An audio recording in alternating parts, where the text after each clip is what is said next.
좋아요. 예승, 예승이가 또 왔어? 3단원 시험범인가? 반가워요, 여러분들. 일단 이 방송은 그 유튜브 라이브로도 스트리밍 같이 진행을 할 겁니다. 일단 알고 계시고요. 잠시만요. 오늘은 이제 3단원 문제풀이 위주로 진행이 될 거고,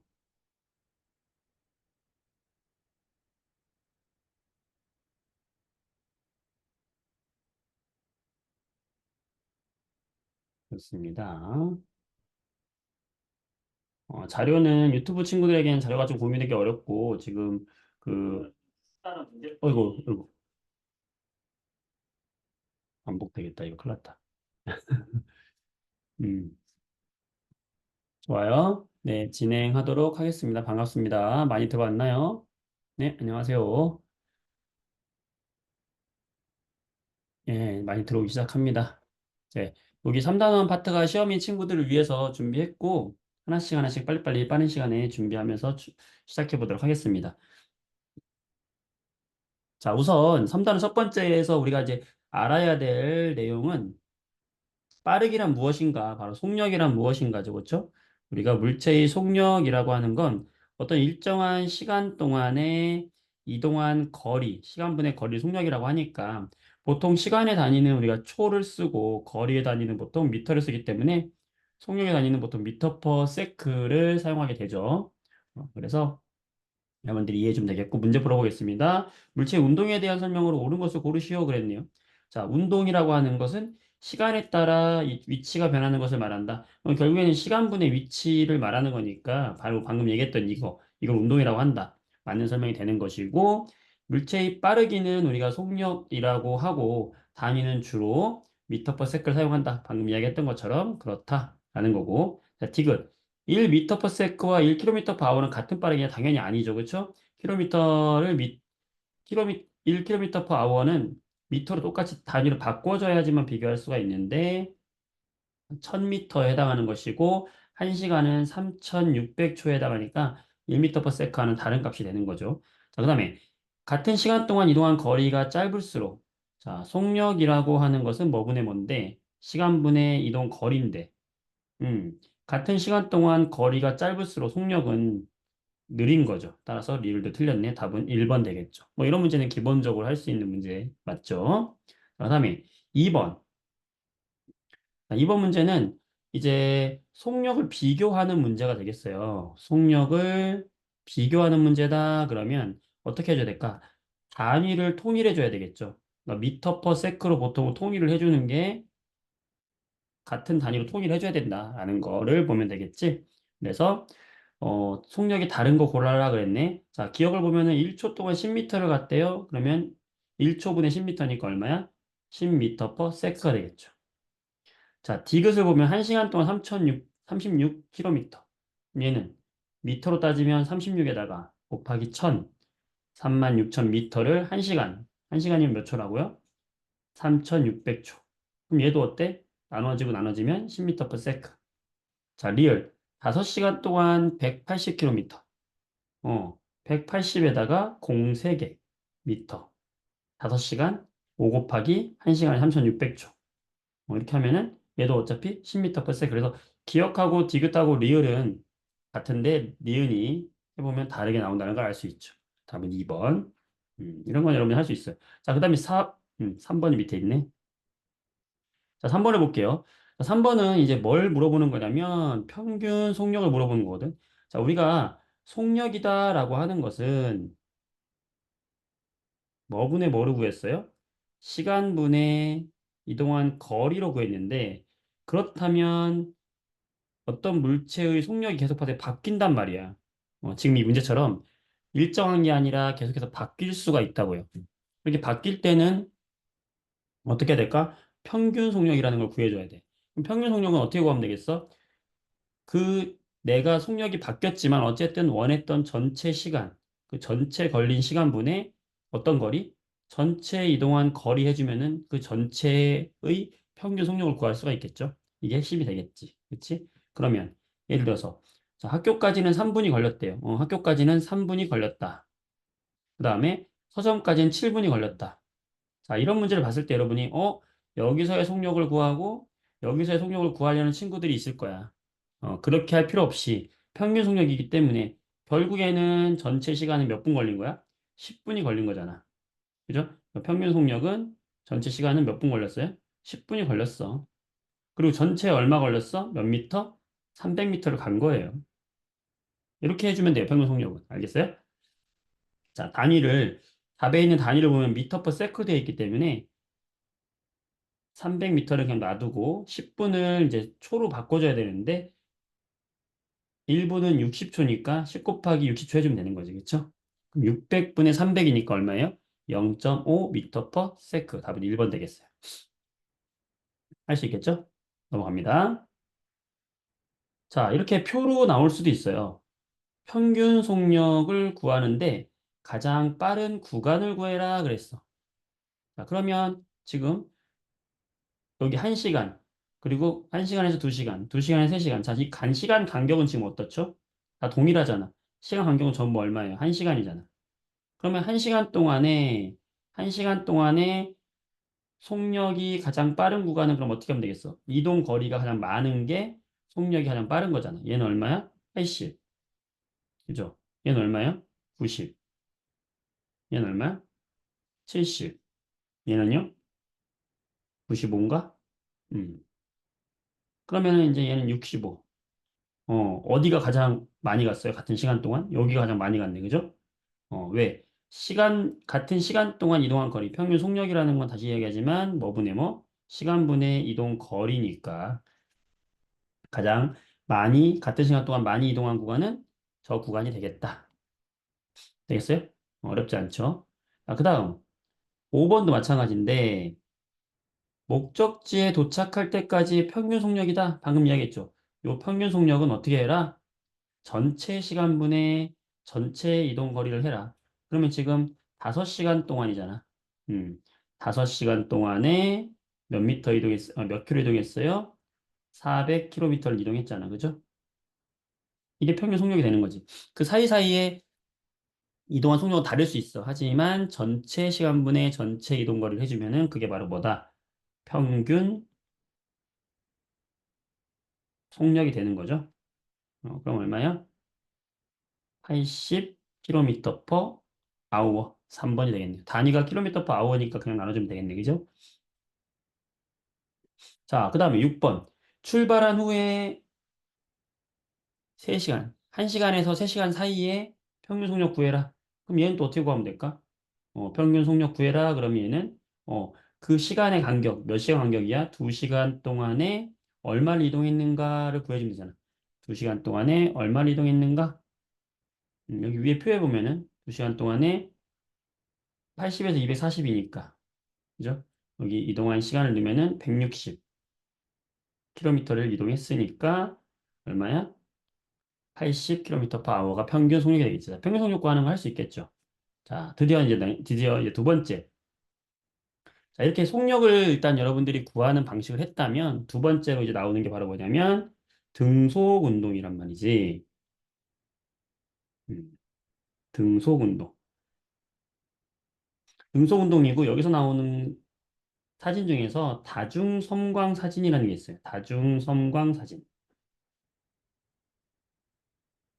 다중섬광 사진이 뭐냐면 일정한 시간 동안의 사진을 이 플래시를 팡팡팡 키면서 어두운 방에다가 물체를 굴린 다음에 팡팡팡 같은 시간 동안 사진을 찍는 거예요. 그러면 어떻게 할 수 있냐면 요 A는 여기서 여기로 사진 찍힌 시간이 똑같은 거야. 여기도 간격이 똑같은 거야. 예를 들면 뭐 1초라고 하자. 그럼 1초에 이만큼 얘도 1초에 이만큼 같다라고 할 수 있는 거고 B도 동일한 다중성화 사진을 찍었다면 얘는 1초에 이만큼 같다는 거예요. 그치? 그러면은 같은 시간 동안에 이동한 거리가 A가 더 크니까 속력은 누가 더 빠르다고 할 수 있어요? A가 더 빠르다고 할 수 있지. 이 간격이 클수록 속력이 더 빠른 것이다. 라는 걸 알 수 있는 거고요. 그럼 문제 풀어볼까요? A가 B보다 속력이 더 빠르겠지. 잘했고. 그 다음에 같은 거리를 가는데 시간은 B가 더 짧다? A가 더 짧겠지. 속력이 빠르니까. 음. 다중성광 사진을 분석하면 속력을 구할 수 있게 되는 거죠. 됐어요? 자, 여기는 이제 지금까지는 기본적으로 우리가 속력과 다중성광 사진까지 기본적인 내용을 했고, 자, 8번 문제 보도록 합시다. 8번. 오늘 다 풀 거야, 이거. 선생님 좀 빨리 문제 풀면서 개념을 정리하려고 하는 겁니다. 자, 8번. 굴러가는 공이 있는데 0.2초 간격으로 사진을 찍었다. 자, 옳은 것을 구해보자. 자, 공의 속력을 구해볼까요? 0.2초 간격으로 찍었다. 그럼 이 간격이 몇 초라는 거예요? 0.2초라는 거야. 0.2초 동안에 얘는 몇 센치 이동했죠? 10cm를 이동했네? 그렇죠? 그럼 얘의 속력은 얼마가 되는 거지? 속력을 구하시오. 속력은 시간분의 이동한 거리인데 얘는 지금 계속 같은 0.2초 동안에 10cm를 계속 똑같이 이동하는 등속 운동이니까 시간 0.2초 분의 자, 미터 퍼 세크라고 물어봤기 때문에 미터로 바꿔주면 10cm는 0.1미터가 되니까 속력은 얼마가 되는 거예요? 0.5 미터 퍼 세크가 되겠네. 그렇죠? 따라서 공의 속력은 얼마다? 0.5 미터 퍼 세크다. 누가 방금 입으로 무슨 소리 낸 거예요? 자, 질문 있으면 중간중간에 여러분 채팅창에다 질문 남겨주세요. 네, 오디오는 꺼주시고 자, 0.5m per sec가 되는 거고 그러면 지금 얘의 속력이 지금 0.5m per sec다라는 것을 구했으니까 우리는 여기서 여러 가지 자, 이런 문제 나왔다 그러면 50cm만큼 이동하는 데는 10초가 걸릴 것이다. 어, 속력은 시간분의 이동한 거리, 이 공식 하나만 기억을 해주면 돼요. 거속시, 그치? 그러면 우리가 이동한 거리는 속력 곱하기 시간이 되는 거니까 이 속력이 지금 0.5m per sec였고 시간이 만약에 10초 걸렸다라고 하면은 얘는 얼마를 가는 거야? 5m를 가는 거지, 그쵸? 5m를 가는 거니까 틀렸죠. 이렇게 구할 수 있는 거지. 그러니까 속력이 좀 빨라지는 운동이 아니라 지금 간격이 똑같은 걸로 봐서 무슨 운동? 일정한 운동. 그런 운동이 무슨 운동이 한다? 등속 운동이라고 하는 거야. 자, 등속 운동에서 그래프가 되게 중요한데요. 자, 등속 운동 나왔으니까 이야기 한번 해볼까요? 자, 등속 운동은 속력이, 속력이 일정한 운동을 말하는 거죠. 속력이 일정한 운동이야. 우리 등속 운동에서 두 가지의 그래프를 기억을 해야 됩니다. 항상 자연학과 운동도 마찬가지지만 두 가지의 그래프를 잘 봐야 돼. 첫 번째, t를 시간이라고 할게요. 시간에 따라서 거리 그래프, 그 다음에 시간에 따라서 속력 그래프를 좀 눈여겨봐야 돼요. 자, 등속 운동이라고 하는 것은 같은 시간 동안에 같은 거리를 계속해서 이동하는 거야. 다중 성광 사진을 찍으면 이런 운동이 되겠죠? 같은 시간 동안에 같은 거리를 이동하니까 처음 출발하면서부터 거리는 어떻게 늘어나냐면 이렇게 일정하게 늘어나게 되겠지. 거리가 맞아요? 자, 일정하게 늘어나. 그러면은 시간과 거리 그래프는 어떤 그래프가 나올까? 거리가 일정하게 늘어나는 이런 그래프가 나온다고요. 그렇지? 자, 그 다음에 얘는 같은 시간 동안에 이동한 거리, 같은 시간 동안에 이동한 거리, 같은 시간 동안에 이동한 거리. 즉, 속력이 어때요? 일정하지. 그러면은 속력 그래프는 어떨까? 이렇게 시간축에 나란한 속력이 일정한 이런 운동이 되겠죠. 자, 그래프 굉장히 중요하고요. 자, 그 다음에 요 시간과 거리 그래프에서 꼭 기억해야 될 게 뭐냐면 바로 요 기울기. 요 기울기는 x축분의 y축, 즉 시간분의 거리이기 때문에 곧 이 기울기는 뭐와 같다? 아, 기울기는 곧 뭐다? 속력이다. 자, 조심해야 될 거는 y축이 거리일 때 기울기가 속력인 거예요.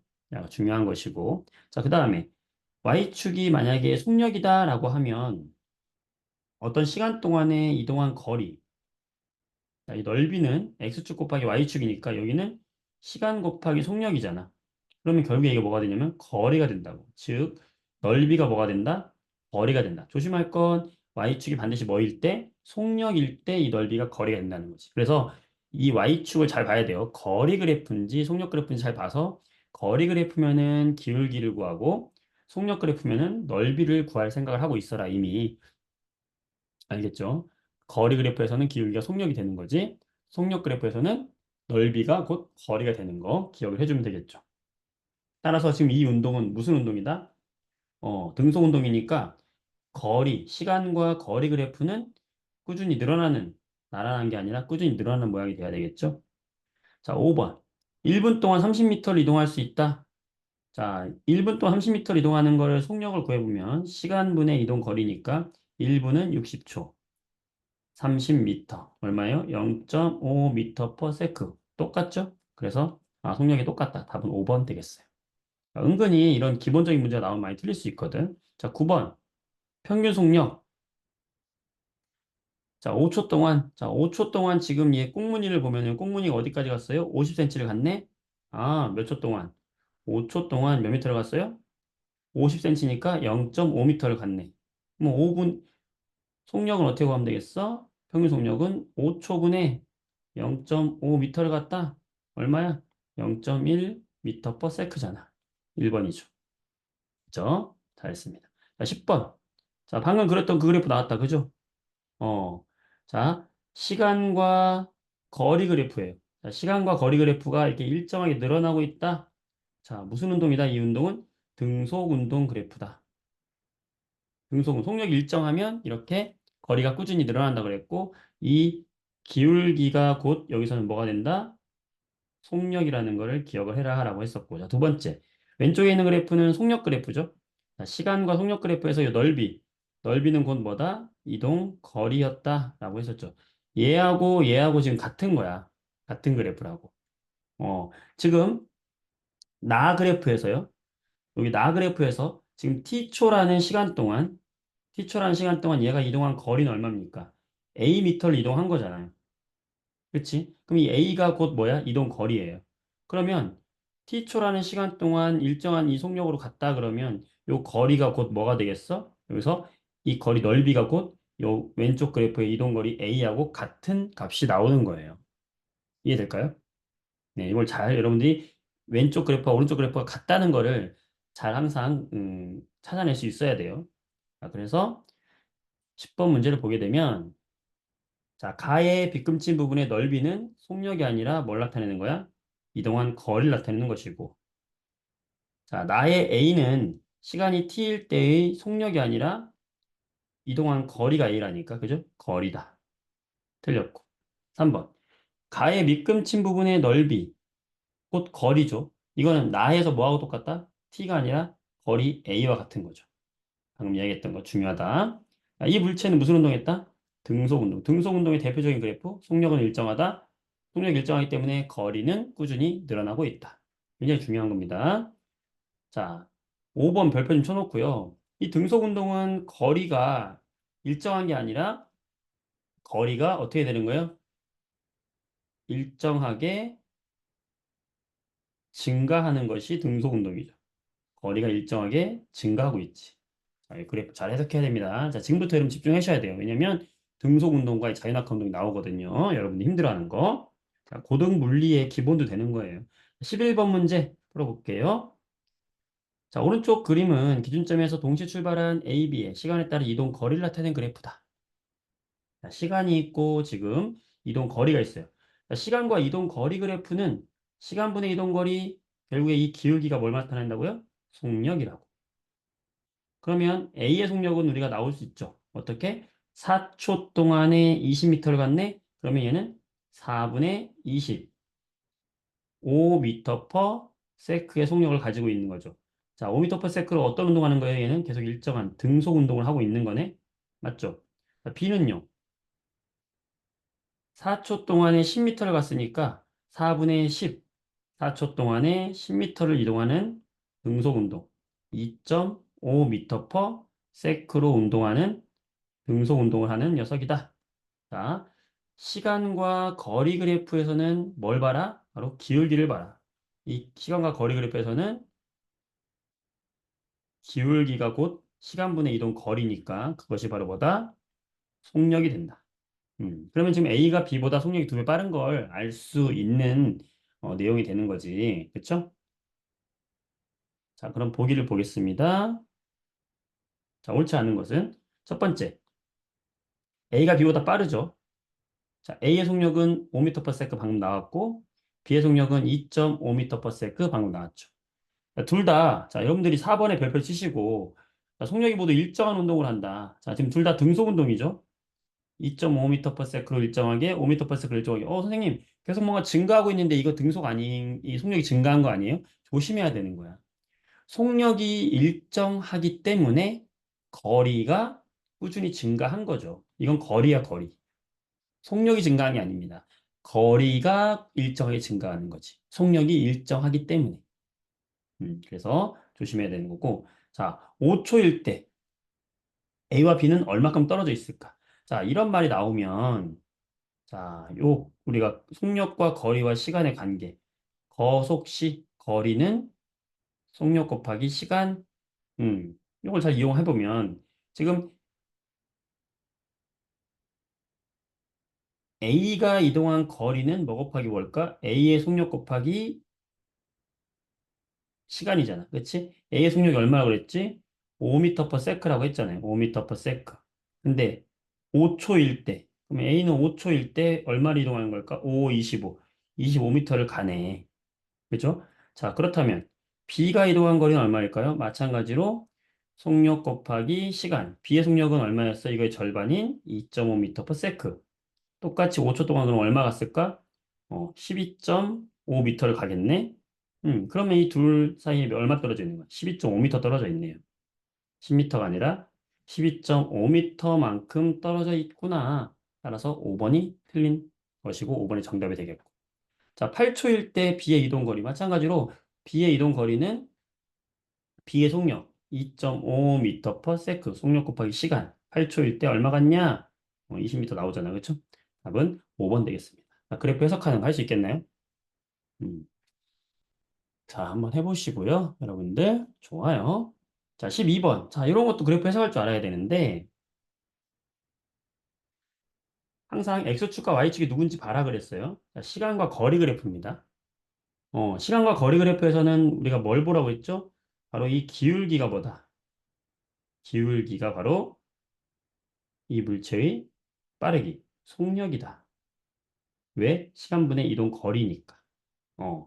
그러면 얘는 운동을 한번 파악해보면 어떤 애냐면 A에 지금 10초 동안 얘는 거리가 꾸준히 늘었어요. 거리가 꾸준히 늘었다는 건 기울기가 일정하다. 무슨 운동을 하고 있다? 등속 운동을 하고 있다. 자, 등속 운동을 하는데 얘의 속력은 지금 얼마입니까? 10초에 10m를 가니까 1m/s로 운동을 했죠, 여기서는. 그쵸? 자, 그 다음. B에서 C는 어떤 걸까요? 거리가 변하지 않았네? 그럼 얘는 지금 정지해서 멈춰 있는 거예요, 지금. 속력이 0인 거예요. 기울기 0이잖아. 그쵸? 자, 그 다음. C에서 D는 어떤 운동을 했을까요? 얘는 다시 10초 동안에 몇 미터를? 20m를 이동했으니까 얘의 속력은 얼마가 되는 거죠? 음, 2m/s라는 속력으로 무슨 운동? 등속 운동을 한 거예요. 조심해야 됩니다. 속력이 빨라진 게 아니에요. 거리가 일정하게 늘었기 때문에 기울기가 일정하고 시간분의 이동거리가 일정하다. 즉 등속인 거지. 그래서 A에서 B는 1m/s로 등속을 한 것이고 B에서 C는 멈춰 있다가 다시 C에서 D는 2m/s로 등속 운동을 하는 이런 운동인 거고 A 최종 이동거리는 얼마겠어? 30m를 갔다라는 뜻이에요. 몇 초 동안? 30초 동안. 자, 그럼 여기서 여러분들 평균 속력도 구할 수 있을까요? 이 녀석의 평균 속력은 얼마일까? 30초 동안. 평균 속력이라고 하는 것은 전체 시간분의 몇 초? 30초 동안 전체 이동거리 얼마 이동했다? 30m 이동했다. 이게 바로 평균 속력이야. 얘의 평균 속력은 1m/s가 되는 거예요. 네, 자 그러면 옳은 것은 2번이 되겠죠. 물체는 정지해 있다. 네, 할 수 있죠. 자, 13번. 자, 드디어 자유낙하 운동에 대해서 나옵니다. 자, 여러분들 자유낙하 운동이다라고 하는 것은 음, 잘 기억을 해줘야 되는데 자유낙하 운동은 요 아래 방향으로 힘을 받는 거예요. 어떤 힘을 받는 거냐? 바로 중력이라고 하는 힘을 받을 때 하는 운동을 우리가 자유낙하 운동이다라고 하는 겁니다. 자, 우리는 운동을 크게 두 가지로 구별을 할 수 있어요. 어떻게 구별할 수 있냐면, 첫 번째, 외부에서 작용하는 힘이 없는 경우. 두 번째, 외부에 작용하는 힘이 있는 경우. 힘이 있긴 있는데, 힘이 일정하게 작용하는 경우라고 할게요. 자, 힘이 작용하지 않으면 이 물체는 힘이 작용하지 않잖아? 그럼 얘는 멈춰 있겠죠. 또는 우리가 방금 위에서 공부한 것처럼 등속 운동 있잖아. 등속 운동을 하는 것도 외부에서 작용하는 힘이 없는 거예요. 자, 공을 굴렸어. 공을 굴렸어. 근데 이 공이 속력이 일정하게 가. 그러면 얘는 마찰이 없는 면에서 속력이 일정하게 간다는 건 더 이상 얘한테 어떤 힘도 가해지고 있지 않다는 거예요. 그래서 등속 운동을 한다는 것은 힘이 가해지는 게 없다라는 거를 여러분이 잘 기억해야 됩니다. 앞으로 이 물리학 역학에서 굉장히 중요한 거예요. 등속 운동은 외부에서 가해지는 힘이 없는 거예요. 선생님 움직이는데요? 움직여도 얘는 가해지는 힘이 없는 겁니다. 마찰이 없는 곳에서는 한번 굴러간 물체한테 아무 힘이 가해지지 않으면 계속해서 일정한 속력으로 운동하게 되어 있어요. 음. 자, 힘이 가해지게 되면, 힘이 존재하게 되잖아? 그러면 얘는 속력이 변하는 운동을 합니다. 그럼 우리가 뭐라고 하냐면 가속도 운동이라고 그래. 가속도를 받아요. 가속도라는 건 속력이 변한다는 거야.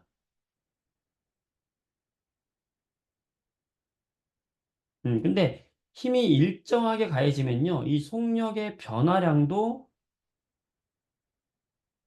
일정하게 증가하거나 일정하게 감소합니다. 중학교 3학년 과정에서는 자유낙하 운동처럼 일정하게 증가한다는 것만 알면 돼요. 힘이 한 방향, 운동 방향으로 계속해서 같은 힘. 자, 지금 이 물체한테는 중력이 작용하고 있어요. 그러니까 중력이라는 건 힘이거든. 이 물체한테는 지금 일정한 힘이 곧 중력이라고 하는 일정한 힘이 가해지고 있잖아. 일정한 힘이 가해지면 지금 방금 어떻다고? 가속도가 생긴다고. 가속도라는 건 뭐라고? 속력의 변화량이라고. 근데 일정하게 힘이 작용하면 속력의 변화량도 속력이 일정하게 증가한다고. 자, 일정하게 힘이 가해지면 어떻게 된다? 속력이 일정한 것이 아니라 일정하게 증가한다고. 이게 핵심입니다. 자, 힘이 가해지면 속력이 증가한다. 일정한 힘이 가해지면 속력이 일정하게 증가한다. 그래서 이 자유낙하 운동은 속력이 일정하게 증가하는 운동이에요. 자, 일정하게 증가하는데 그러면 어떻게 증가하냐? 얘는 1초마다 1초 지날 때마다 속력이 9.8 미터 퍼 세크씩 증가하는 거예요. 속력이. 그래서 얘는 속력이 일정하게 증가하기 때문에 이 자유낙하 운동을 시간과 시간과 속력 그래프로 그리게 되면은 아까 등속 운동 같은 경우에는 시간과 속력 그래프가 어땠어요? 등속은 속력이 일정했잖아. 이게 무슨 운동이었어? 등속 운동이었잖아. 근데 자유낙하 운동은 시간에 따라 속력이 어떻게 된다? 일정하게 증가한다. 음. 속력이 일정하게 증가하는 게 뭐다? 자유낙하 운동이에요. 증가량이 어떻게 된다? 1초마다 속력이 얼마씩? 9.8씩 증가하는 거예요. 2초가 되면 그럼 속력이 얼마로 빨라졌겠어? 19.6으로 빨라지는 거예요. 그러니까 이런 식으로 속력이 증가하는 운동이 바로 이 자유낙하 운동이라는 거를 여러분이 기억을 해주면 되겠고, 그 다음에 우리가 여기서 기억해 줘야 될 거는 이 자유낙하 운동에서 작용하는 중력은 그럼 과연 얼마나 큰 힘이냐.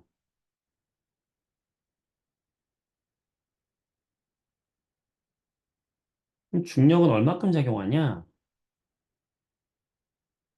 자, 중력은요, 그 물체의 질량에 비례합니다. 질량이 커지면 그 물체에 작용하는 중력도 함께 커져요. 어, 그 물체에 작용하는 중력의 크기를 우리는 뭐라고 하냐면 이거를 바로 무게라고 하는 거예요.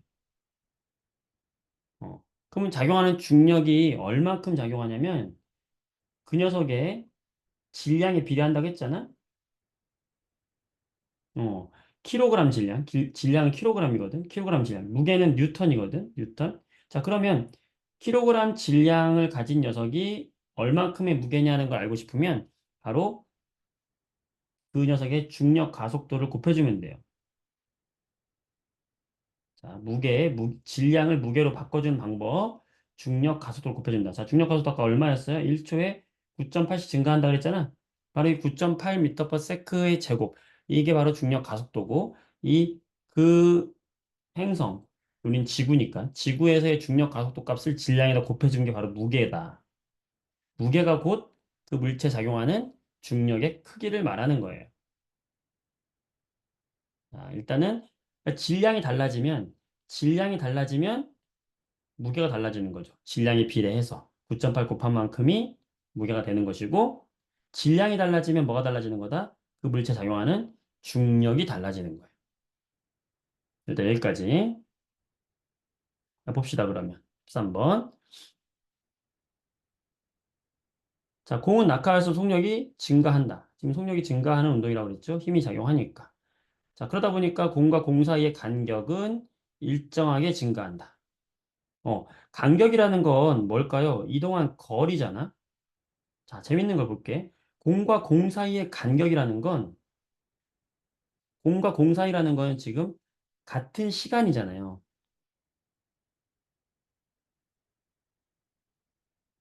즉, 같은 시간 동안에 거리는 일정하게 증가한다는 말과 같은 거예요. 굉장히 중요한 건데, 이걸 증명해 볼게요. 자, 같은 시간 동안에 거리는 일정하게 증가한다. 자, 자유낙하 운동에서, 자유낙하 운동에서 같은 시간 동안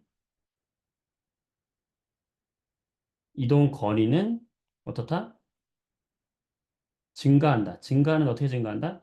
일정하게 증가한다는 거야. 자, 왜 그러냐면, 자, 요 그래프, 자유낙하 운동은 시간에 따라서 속력이 일정하게 증가한다 그랬죠? 자, 그러면 시간과 속력 그래프에서 요 넓이가 아까 뭐라고 그랬어요? 이게 바로 이동한 거리라고 그랬잖아. 그러면 0에서 1초 사이에 이동한 거리는 바로 여기에요.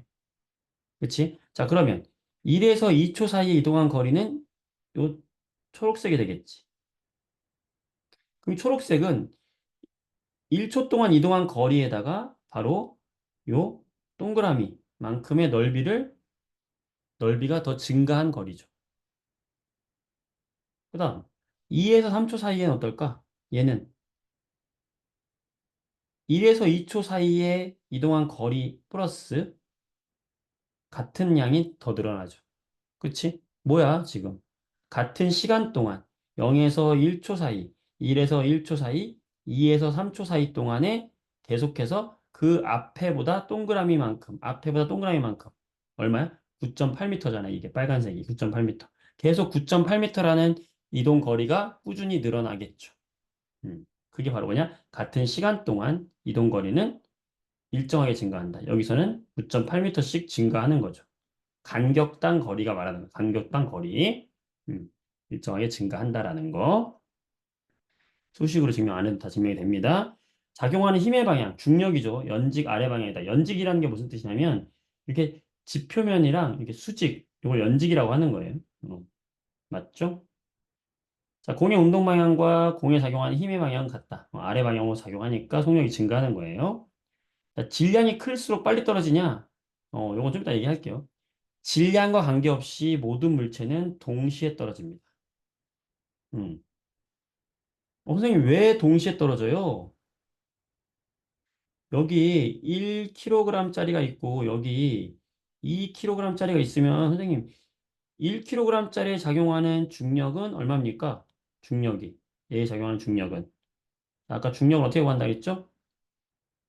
질량에다가 중력 가속도 9.8 곱한다 그랬잖아. 그럼 1kg짜리 작용하는 중력은 9.8 뉴턴이에요. 자, 그럼 2kg짜리 작용하는 중력은 얼마예요? 그의 두 배인 19.6 뉴턴이 되겠지. 중력은 질량이 크면은 중력을 더 많이 받아요. 1kg짜리보다는 2kg짜리의 중력을 더 많이 받아요. 선생님, 그러면은 더 빨리 떨어져야 되는 거 아니에요?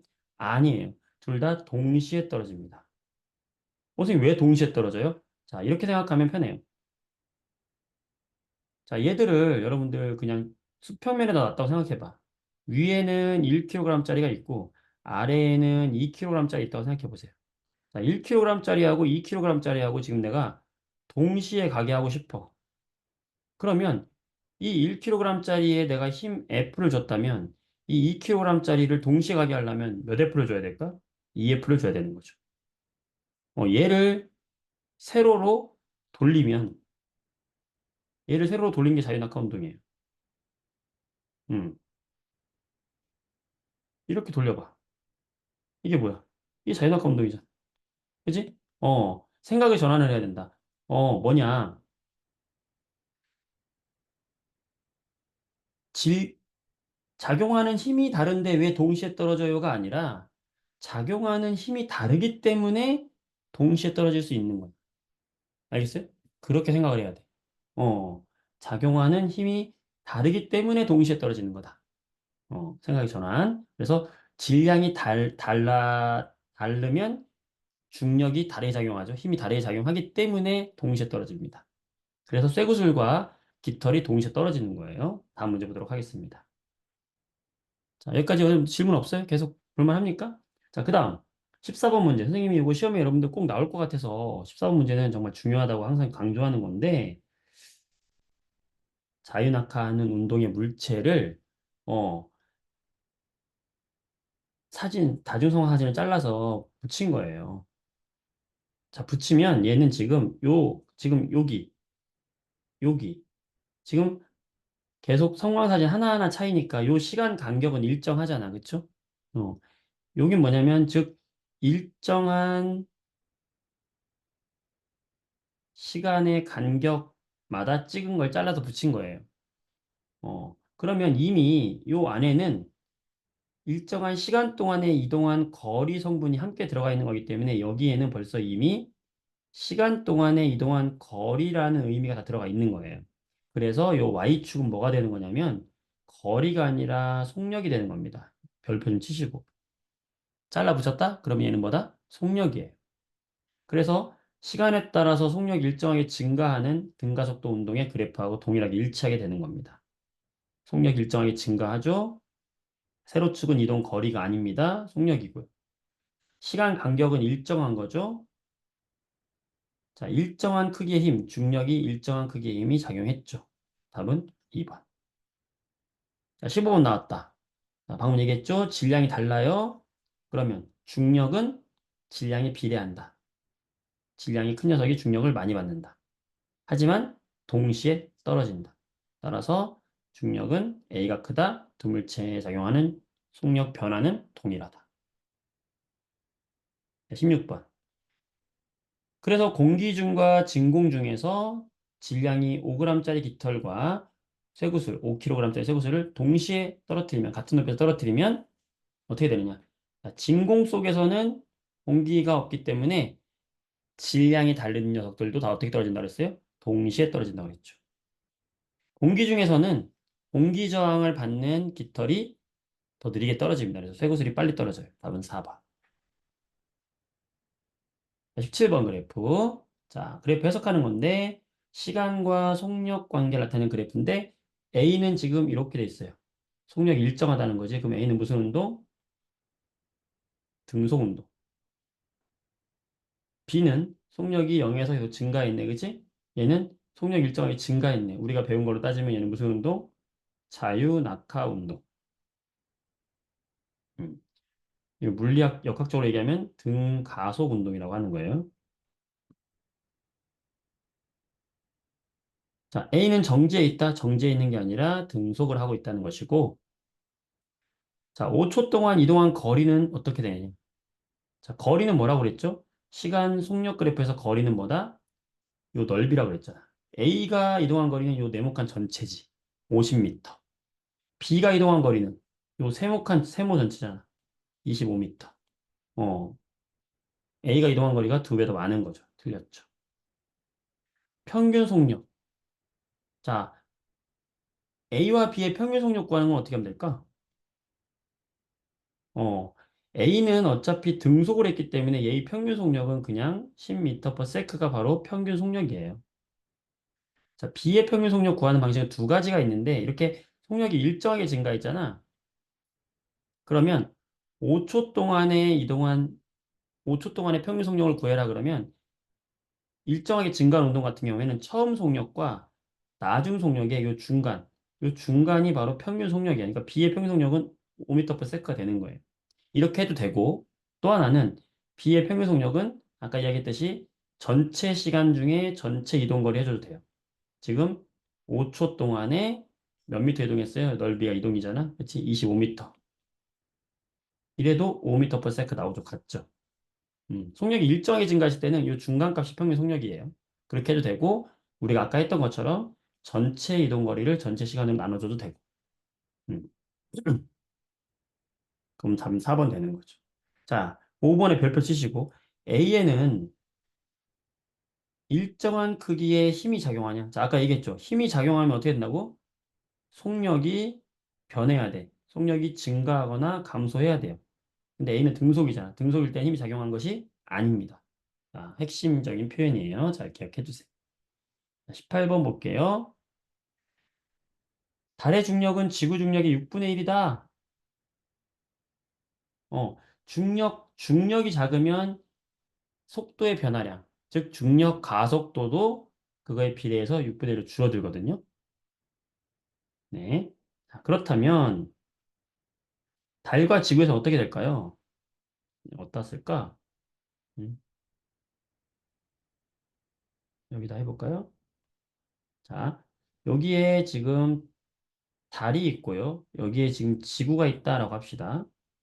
음, 달의 중력은 지구 중력의 6분의 1이에요. 그러니까 달에 작용하는 중력이 F다라고 하면은 똑같은 물체한 작용하는 중력이 F다라고 하면은 이 지구에서 작용하는 중력은 6F가 되는 거예요. 중력 6배라는 거예요. 중력 가속도 6배, 6배라는 거예요. 어. 그리고 똑같은 질량을 가지고 있는 1kg짜리 물체다라고 하면은 지구에서는 1kg짜리에 작용하는 중력은 얼마라고 그랬죠? 지구의 중력 가속도 9.8을 곱해서 얘에 작용하는 중력의 크기는 얼마다? 9.8 뉴턴이에요. 이게 바로 뭐다? 1kg짜리에 작용하는 뭐? 중력이다. 그리고 곧 이것이 뭐다? 그 물체의 무게다. 음. 근데 달은 중력이 지구의 6분의 1이잖아요? 그럼 1kg짜리에 작용하는 중력은 지구에서의 중력의 몇 배? 6분의 1배. 요거만큼의 중력이 작용하고 그것이 곧 달에서의 중력이고 그것이 달에서의 뭐가 되겠어요? 무게가 되는 거예요. 그러니 달에서는 지구 중력의 몇 배겠어요? 6분의 1이고 무게도 몇 배겠어요? 같은 질량을 가졌으면 무게도 6분의 1이 되는 거고 떨어지는 속도의 변화도 힘을 그만큼 덜 받으니 떨어지는 속도의 변화도 6분의 1이 되는 겁니다. 무게와 질량의 관계, 중력의 관계를 잘 생각하세요. 자, 그래서 18번을 풀어보겠습니다. 그러면 4번이 답인데 달에서 떨어뜨리면 지구에서 떨어지는 것보다 천천히 떨어지는 거야. 왜? 중력이 적으면 중력 가속도 값도 작아지고 속력의 변화량도 작기 때문에 그래요. 오케이. 19번. 자, 갈릴레이는 물체가 낙하할 때 속력이 질량과 어떤 관계가 있는지 알아보기 위해서 두 물체를 연결했다. 자, 이렇게 연결해서 떨어뜨리는 실험을 생각한 이유가 뭘까? 이 실만 연결했다고 그래서 지금 하나의 물체처럼 보일 텐데 실을 연결하기 전이나 연결한 후나 동시에 떨어진다는 걸 관측을 하는 거죠. 음. 그래서 우리는 여기서 뭘 할 수 있다? 질량에 관계없이 동시에 떨어지는 것을 알 수 있다. 자, 여기까지가 여러분들 어, 속력과 등속, 자유낙하 운동에 대한 문제가 되겠고요. 다음은 이제 일과 에너지 되겠습니다. 자, 과학에서 말하는 일이라고 하는 것은 어떤 힘으로 물체를 얼마만큼 이동시켰느냐. 이게 바로 일이죠. 그래서 힘은 뉴턴. 이동거리 미터. 몇 뉴턴으로 몇 미터 이동시켰니? 그때 한 1은 줄이 되는 거죠. 그때 과학에서 만약에 내가 힘을 주지 않았거나 이동거리가 없어? 그러면 1한 게 아니죠. 또는 힘과 이동거리가 서로 수직일 때, 힘의 방향으로 물체가 움직이지 않았을 때 우리는 일을 하지 않았다라고 하는 겁니다. 과학에서 일을 하지 않은 경우, 자, 이런 거, 책을 읽고 있다, 안 한 거죠. 그 다음에 그냥 매달려 있었다, 안 한 겁니다. 자, 등속 운동.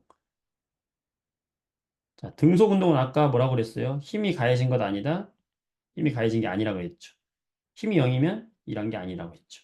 따라서 이 세 가지가 일을 한 것이 아닙니다. 자, 2번.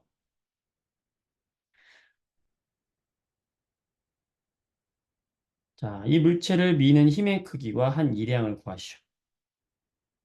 자, 지금 이 물체는 옆으로 이동했죠? 그러면 우리는 이 옆으로 민 힘이 이 물체 작용한 힘이 되는 겁니다. 힘은 20뉴턴.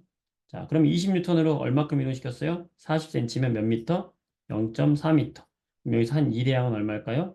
20뉴턴으로 0.4미터를 이동시켰어요.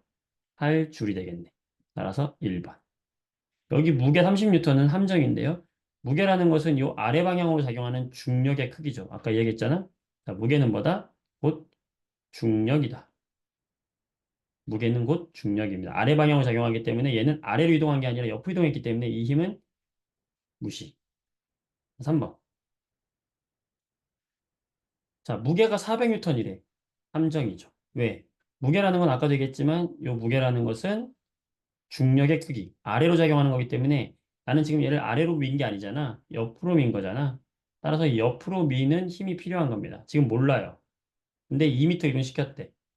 근데 한 일의양 알려줬네. 1은 뭐 곱하기 뭐?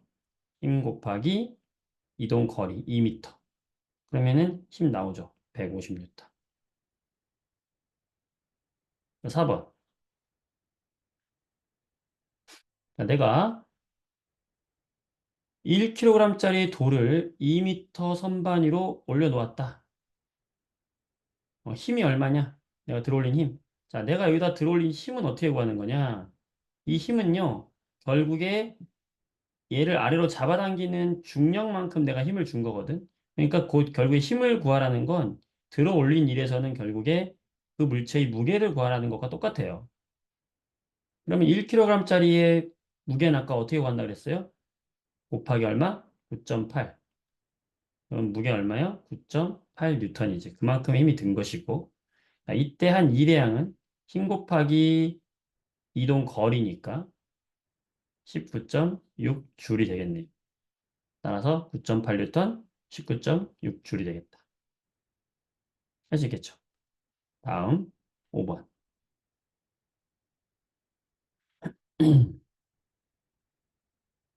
자, 그러고 있어봐. 물 한 잔만 마시고. 제가요, 오늘, 어, 4시부터 지금까지 중간에 한 30분씩 쉬면서 계속 지금 얘기하다 보니까 목이 좀 아파요. 좀 이해해 주기 바랍니다. 네. 30분까지 끝내보려고 하는데 좀 넘을 수도 있겠다. 하지만 끝까지 다 풀겠습니다. 19번까지. 자, 지면에 2m 높이의 선반 A에 있는 물체를 6m 선반 B에 올리겠다. 뭐냐면 이 A에서 지금 B까지 올리겠다는 거예요. 이때 한 일의양을 지금 알려줬네. 얼마? 이때 한 일의양은 19.6줄의 일을 했다. 음. 그때 이 물체의 질량은 얼마냐? 자, 우리가 일은 뭐 곱하기 뭐였죠? 힘 곱하기 이동시킨 거리가 일의 양이었잖아. 요거 잘 봐야 되는데. 자, 근데 들어 올릴 때는 이 힘은 결국에 들어 올릴 때는 뭐와 똑같다고 그랬어요? 무게와 똑같다고 했죠? 그러니까 결국에는 무게 곱하기 들어 올린 거리하고 똑같은 거야. 위로 들어 올릴 때는. 그쵸?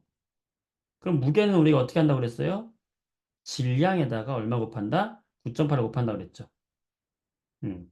얘의 질량에다가 9.8을 곱한 게 무게가 되는 것이고, 자, 거리 4m 이동시켰죠?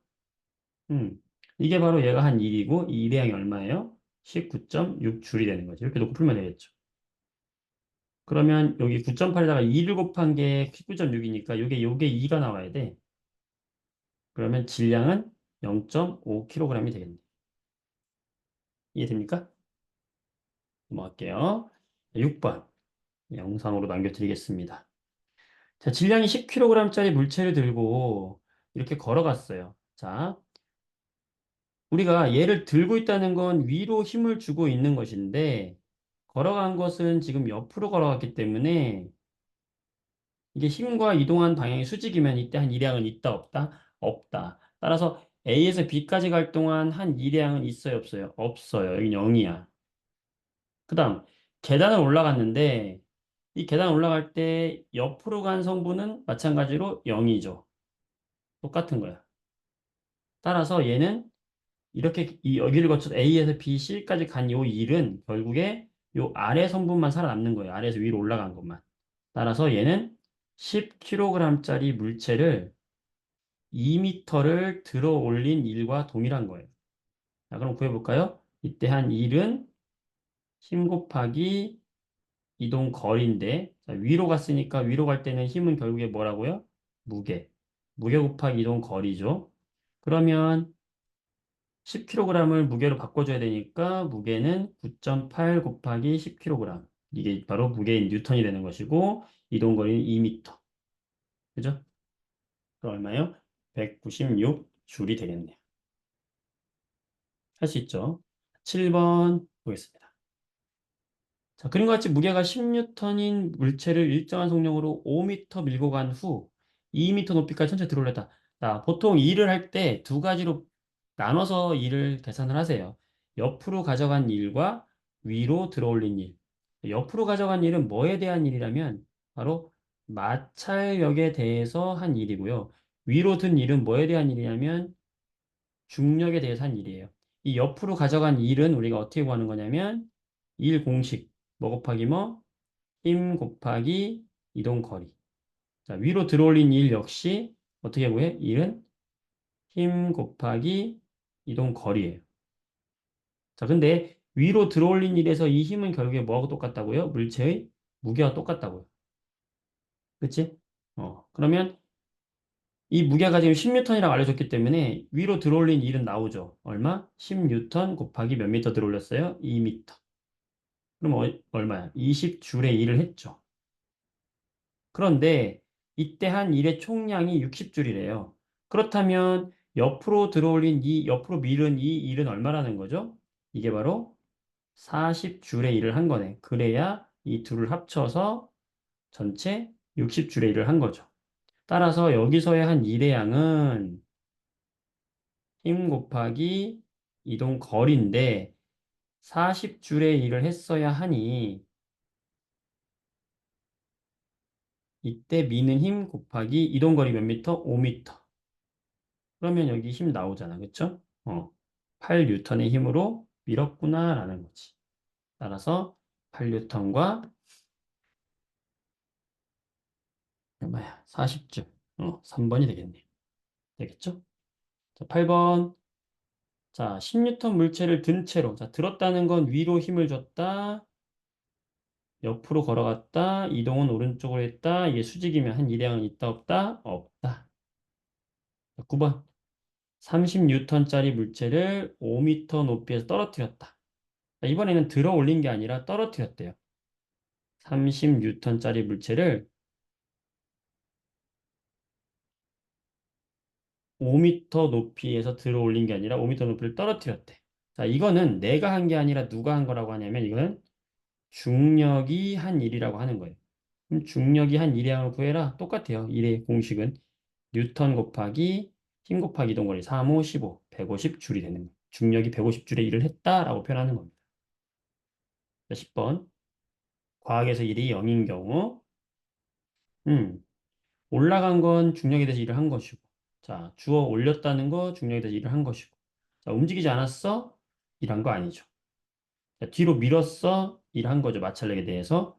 자, 서 있었어? 안 한 겁니다. 11번. 일과 에너지. 자, 여러분, 이제 일과 이제 에너지가 드디어 나오게 되는데, 자, 에너지라고 하는 것의 정의는 뭐냐면 어떤 일을 할 수 있는 능력을 우리는 에너지다라고 하는 거예요. 그래서 내가,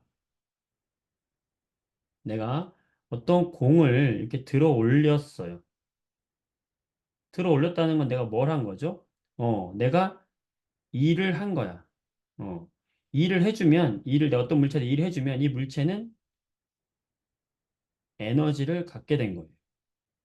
내가 어떤 물체한테 일을 해주면 그 물체는 에너지를 갖게 된 거예요. 높은 곳에서 얘는 어떤 에너지, 위치 에너지 갖게 된 거죠. 그리고 이렇게 일을 해주면 에너지를 갖게 되고 에너지를 소모하면 일을 할 수 있어요. 서로 상호 전환이 되는 거지. 그래서 에너지는 서로 전환된다. 그래서 일의 단위와 에너지의 단위가 똑같은 거예요. 서로 바뀔 수 있어. 서로 줄을 사용한다. 내가 물체에 일을 해주면 물체 에너지가 증가한다. 쉽게 말하면 방금 얘기했던 것처럼 내가 물체에 공을 들어 올린 거야. 어, 바닥에 있는 공을 바닥에 있는 공은 지금 아무 일도 할 수 없어요. 근데 내가 얘를 들어 올렸어. 들어 올렸다는 건 내가 어떤 힘으로 언덕만큼 이동시켰으니까 일을 해준 거잖아. 그럼 이 물체는 여기서 떨어지면서 어떤 일을 할 수 있게 되는 거죠. 따라서 이 물체는 뭐가 생긴 거야? 에너지가 생긴 거지. 맞죠? 자, 에너지는 일을 할 수 있는 능력을 말하는 것이고, 자, 물체가 이번에는 일을 하면, 물체가 일을 했다는 건 뭐냐면, 물체가 떨어지면서 요 바닥에 있는 뭐 못을 박았다. 뭐 이런 게 물체가 일을 하는 거거든. 어. 물체가 떨어지면서 일을 하면 얘는 자기가 원래 갖고 있던 그 에너지만큼의 뭐를 하는 거냐면 일을 하는 것이기 때문에 얘가 일을 하면 얘는 에너지가 소모가 되는 거죠. 따라서 에너지가 감소되게 되는 겁니다. 답은 5번. 자, 위치 에너지. 자, 우리가 위치 에너지다라고 하면 드디어 나왔지, 그지? 뭘 가지고 있는? 높이와 질량을 가지고 있는 걸 위치 에너지다라고 이야기하면서 알겠습니다. 질량을 가지고 있는 들어가. 음. 자, 위치 에너지는 어떻게 구해요? 9.8 mH로 구하죠. 여기서 m은 바로 질량이고요. 요 h는 바로 높이입니다. 즉, 질량과 높이를 가진 물체가 갖는 에너지를 위치 에너지다라고 하는 거고요. 자, 한번 위치 에너지와 이 일과의 관계를 한번 보면 내가 어떤 기준면이 있는데 이 기준면에서 어떤 물체를 들어 올렸어요. 여기로. 얘를 들어 올렸어. 얘의 질량이 1kg이었다고 합시다. 그럼 이때 내가 2m를 들어 올렸다라고 하면 이때 내가 해준 일은 얼마죠? 일은 힘 곱하기 이동 거리인데 내가 준 힘은 이 물체 이 무게하고 똑같다 그랬잖아. 어떻게 본다? 9.8 곱하기 1kg. 자, 이동 거리 2m. 그럼 얼마요? 19.6줄에 뭘 해준 거야? 일을 해준 거죠. 그럼 이 물체는 내가 얘한테 지금 19.6줄의 일을 해줬단 말이야.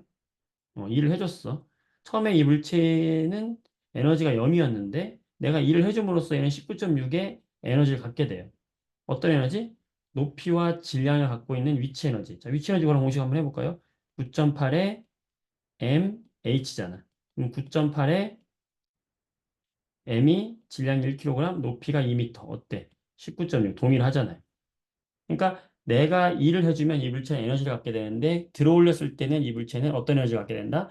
위치 에너지를 갖게 된다. 즉 내가 어떤 물체한테 일을 해주면 이 물체는 그 높이에 해당하는 에너지를 갖게 되는데 그게 곧 위치 에너지다라는 거예요. 자, 그래서 12번. 중력이 작용하는 곳에서 높은 곳에 있는 물체가 가지는 에너지를 위치 에너지라고 하는 것이고 자, 댐 속에 물이 있으면 이 댐에 있는 물은 높은 곳에 있잖아. 따라서 위치 에너지를 갖는 것이고 자, 기준면이 달라지면 높이가 달라지니까 위치 에너지가 달라지죠. 맞고, 자, 질량과 높이가 각각 비례하죠. 그러니까 위치 에너지라는 게 9.8 mH니까 둘의 곱에 비례하는 거죠. 맞죠?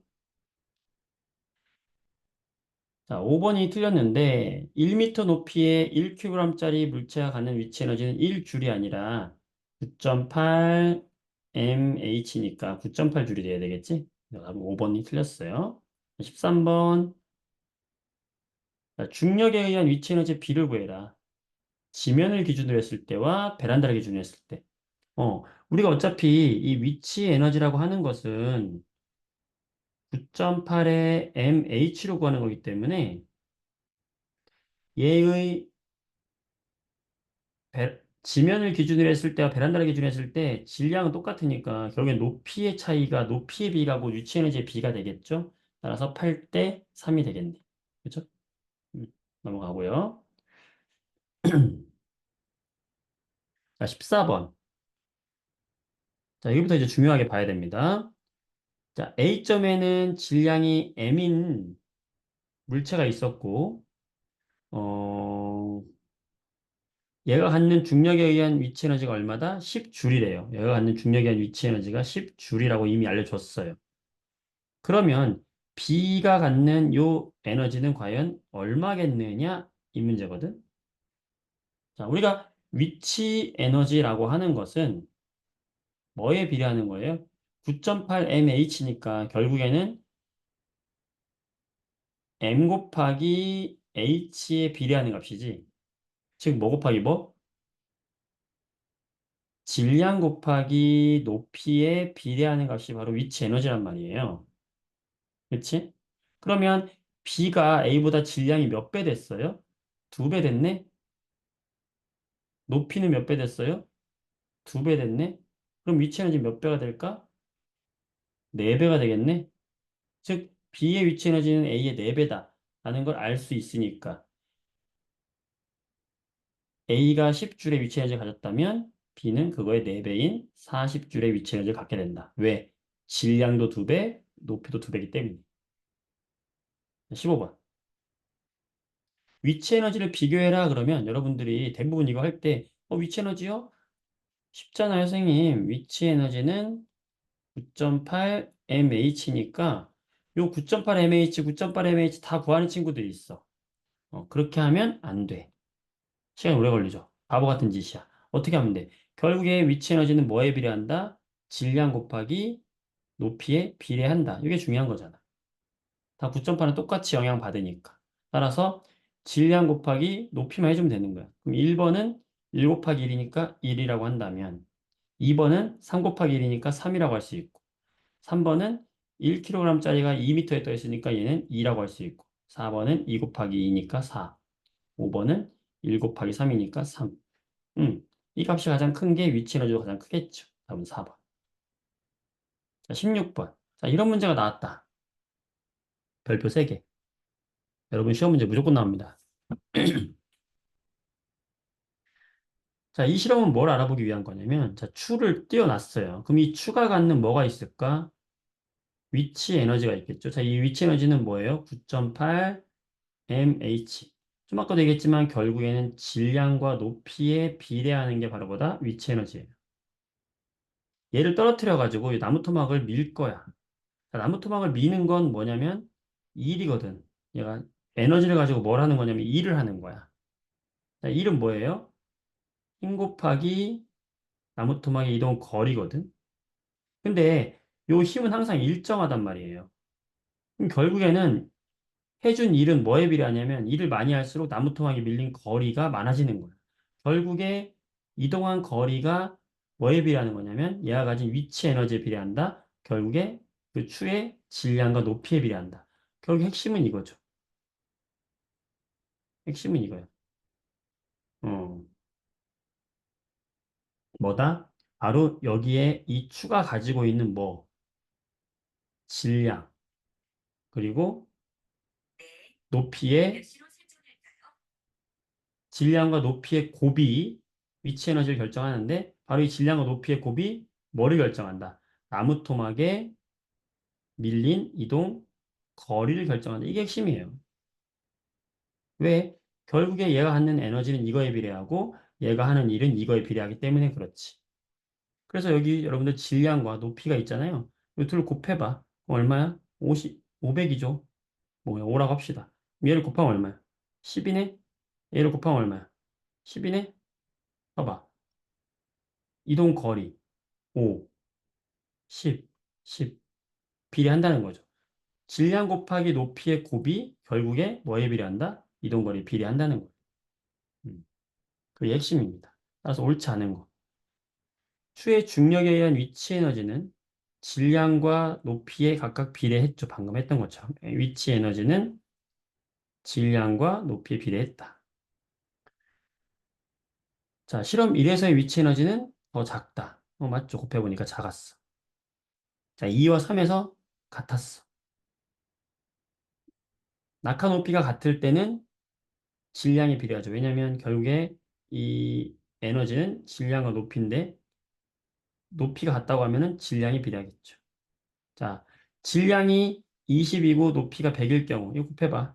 그럼 얼마? 20이잖아. 그러면은 이동 거리가 얼마 나올까? 20이 나오겠죠. 40이 아니라. 이 실험 정말 중요한 거고요. 다 했어요, 여러분. 세 문제만 하면 끝나요.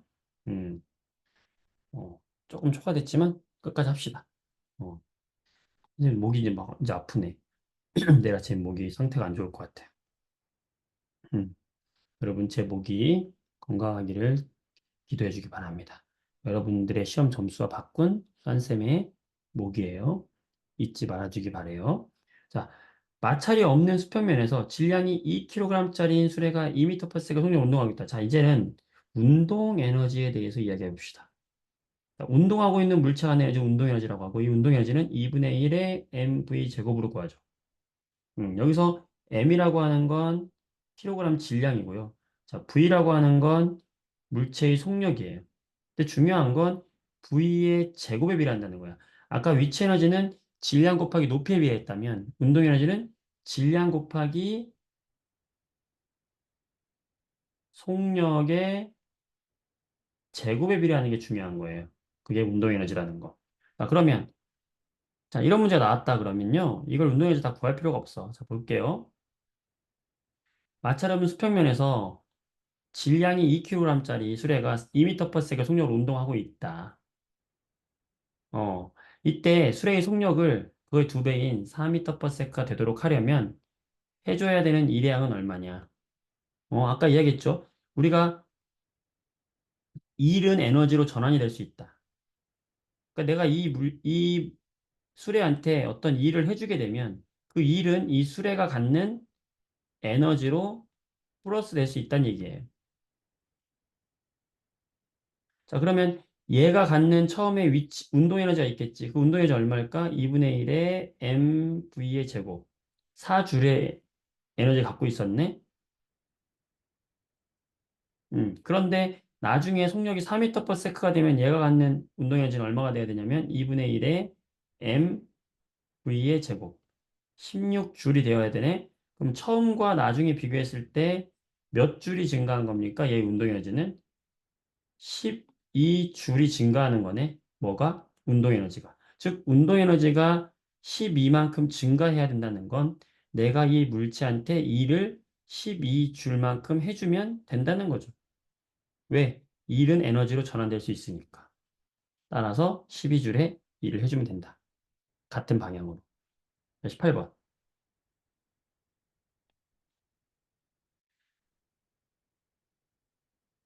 8번. 그림과 같이 질량이 5kg짜리 수레가 4m/s 속력으로 나무 토막과 충돌하여 4m 이동하는 정지하였다. 얘는 이 나무 토막이 이렇게 이동하게 된 이유가 뭘까요? 바로 얘가 처음에 갖고 있는 무슨 에너지? 운동 에너지 때문에 그런 거죠. 얘가 가지고 있는 에너지가 뭘 한 거야? 지금 일을 한 거예요. 나무 토막을 미는 일을 한 거예요.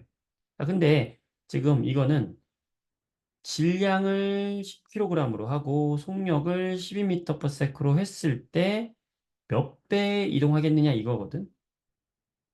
그럼 결국에 아까도 얘기했듯이 결국에 이 이동 거리는 얘가 갖고 있는 뭐에 비례하는 거냐면 에너지에 비례하는 거예요. 에너지가 두 배가 되면 이동 거리도 두 배가 되는 거야. 그럼 얘가 에너지가 몇 배 됐는지를 알면 되거든. 무슨 에너지? 운동 에너지. 근데 아까 운동 에너지는 뭐에 비례하는 값이라고 했어요? 운동 에너지는 2분의 1의 mv 제곱이라고 했잖아.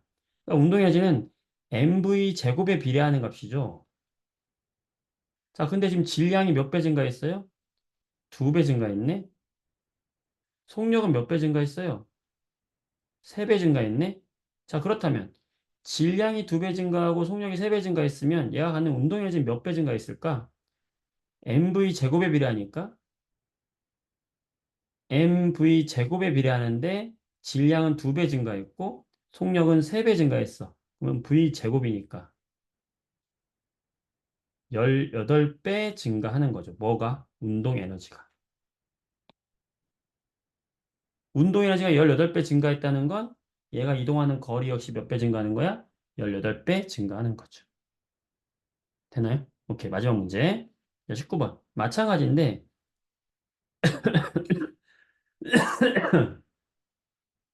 40km의 속력으로 달리던 자동차가 브레이크를 밟고 4m 미끄러졌대요. 그러면 80km로 달리는 자동차는 얼마큼 미끄러지겠느냐? 지금 얘의 질량은 지금 동일한 자동차잖아? 그렇죠? 그럼 얘가 가지고 있는 운동 에너지는 2분의 1의 mv 제곱이 얘의 운동 에너지고 얘도 얘가 갖고 있는 운동 에너지가 2분의 1의 mv 제곱인데 어차피 2분의 1 m, 2분의 1 m은 동일한 거야. 그럼 운동 에너지는 뭐에 비례하는 거야? v 제곱에 비례하는 거죠. v 제곱에 비례하는 거지. 그런데 속력이 지금 몇 배 증가했어요? 2배 증가했네. 속력이 2배 증가했으면 속력이 2배 증가했으면 운동 에너지는 V의 제곱만큼 증가하니까 몇 배? 4배 증가하겠네. 뭐가? 운동 에너지. 자, 운동 에너지가 4배 증가하면 이동 거리도 몇 배 증가할까? 제동 거리? 4배 증가하겠네. 그러면 4m에서 멈췄다고 하면 그거의 4배인 16m에서 멈추겠죠. 될까요? 자, 여러분들 여기까지만 할게요, 오늘. 다 했어요. 준비한 문제 다 했어요. 내가 더 걸릴 줄 알았는데 그래도 선생님이 머릿속으로 계산했던 것만큼 거의 차이 안 났네요. 어, 여러분 열심히 잘 들어줬길 바라고 여러분에게 도움이 많이 됐길 바랍니다. 이렇게 해서 운동과 에너지 파트 정리했으니까 문제 잘 풀어보시고 공부 열심히 해서 시험 좋은 결과 있었으면 좋겠고요. 좋은 결과 있으면 선생님한테 꼭 문자로 피드백 잘 몇 점 받았다 잘 해주면 좋겠습니다. 여러분 수고 많았고요. 좋은 결과 있기 바랍니다. 네. 대치해 있는 학생들은 내일 직강이 있으니까 그 직전 보강 잘 오도록 하고 어, 유튜브에서 보는 친구들도 시험 잘 보기 바랍니다. 여기까지 하겠습니다. 아이고 목이야. 여러분들 수고 많았어요. 나는 이제 따뜻한 물 마시고 자야겠다. 고생했습니다. 안녕히 계세요.